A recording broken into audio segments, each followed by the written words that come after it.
စိတ်ပြီးသီးလာလို့ရှိရင်ထွက်ပေါက်ရဖို့မှန်ကန်တဲ့နည်းနဲ့ထွက်ပေါက်ရဖို့ရသော်ဖျားကလမ်းညွှန်ပေးထားအဲ့ဒီလမ်းညွှန်ရဲ့အတိုင်းကြီး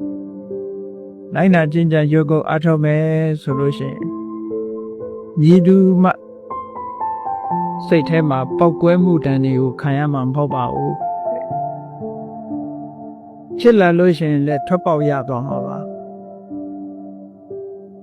မြတ်စွာဘုရားရဲ့တရားဓမ္မတွေကိုမနာရလို့ဒီနည်းစနစ်တွေကိုမသိတဲ့ပုဂ္ဂိုလ်တွေ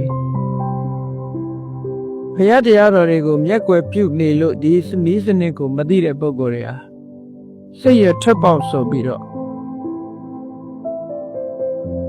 မိမိတို့တွေးမိရာကြံစီမိရာထွက်ပေါက်မျိုးမျိုးပြုလုပ်ကြတယ်ဆိုပါလို့လောကသူတွေမှာလူငယ်လူရဲ့အတိုင်းအပိုင်ကွိုင်းနေတဲ့ရန်ခါစိတ်ညစ်စရာဆိုတာတွေ့လာရန်ခါစိတ်ညစ်စရာတွေ့လာတယ်ရန်ခါပျော်စရာတွေတွေ့လာတယ်ရန်ခါစိတ်ထဲမှာအလိုမကျတာတွေတွေ့လာတယ်ရန်ခါကျတော့မထိမ့်သိမ့်နိုင်တော့အောင်ဒေါသပေါက်ကွဲလာတာမျိုးတွေတွေ့တတ်တယ်အဲ့ဒါလို့စိတ်အချင်းအကျ emotion တွေများလာလို့ရှိရင်ထပ်ပေါက်ရှာမရတော့ဘာလို့ကြဒီကနေ့ခေတ်အချို့ပုဂ္ဂိုလ်တွေကစိတ်ကိုဖြစ်စည်းမှုတွေကိုထပ်ပေါက်ရှာတဲ့အနေနဲ့ဘုရားဆေဝါတွေအသုံးပြုကြတယ်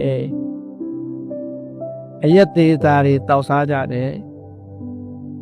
အဲ့ဒီဒီနဲ့ထွက်ပေါက်ရှာလိုက်ကြဆိုလိုတာက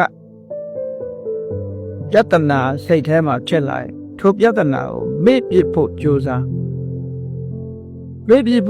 တဲ့နေရာမှာအာယုတစ်ခုနဲ့လွှဲဖယ်ပြီးတော့အစားထိုးပြီးတော့တကယ်ဖြစ်စည်းနေတာကိုဖယ်ရှားပစ်ဖို့မကြိုးစားပဲနဲ့စိတ်ကိုခိတ္တခဏမေ့သွားအောင်တခြားနည်းလမ်းတွေနဲ့ထွက်ပေါက်ရှာရအဲ့ဒီထွက်ပေါက်အားတကယ်အစစ်အမှန်ထွက်ပေါက်မဟုတ်သည့်အတွက်ကြောင့်ဒီထဲမှာပဲပြန်ဝဲလဲလာတကယ်ငြိမ်းချမ်းတဲ့အပြင်ကိုမရောက်မသွားပဲနဲ့အတွင်းထဲမှာတဝဲလဲနဲ့ထွက်ပေါက်ရှာရင်းနဲ့ဒုက္ခရောက်သွားကြအကျဉ်းချက်တွေပိုများလာယတနာတစ်ခုကနေနှစ်ခုဖြစ်လာတယ်နှစ်ခုကနေသုံးခုဖြစ်လာဒီကနေ့ထွက်ပေါက်မှန်ကန်ထွက်ပေါက်ကိုမရှာနိုင်ဘူးဆိုလို့ရှိရင်ဒီလိုပဲပြဿနာတက်တာ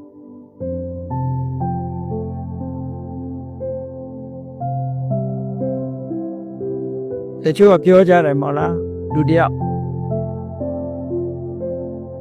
ကွမ်းစား